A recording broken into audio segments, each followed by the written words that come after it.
Shown here are the locations of the two air filters on the Porsche Cayenne, green arrows. Replacement of the filters is an easy project for the first-time DIYer.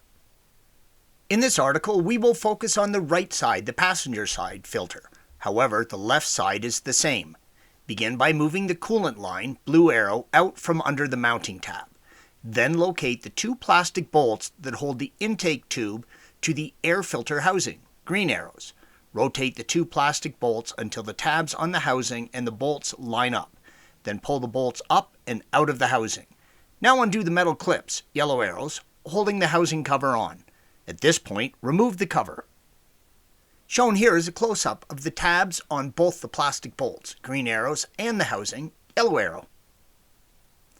Note the air connection on the rear of the air filter housing cover, green arrow. On turbo models, there will be an air line connected to this port. If you have a turbo, you may find it easier to move the cover towards the engine and leave the air hose connected. Once the cover is removed or moved aside, remove the old filter, green arrow, from the housing. It's a good idea to wipe down the inside of the filter housing, green arrow, to clean out any dirt or debris that may be inside. Once clean, place the new filter in the housing. Shown here are the mounting tabs at the bottom of the filter housing, green arrows. It is important to make sure the tabs on the filter cover fit into these tabs while fitting the cover back on.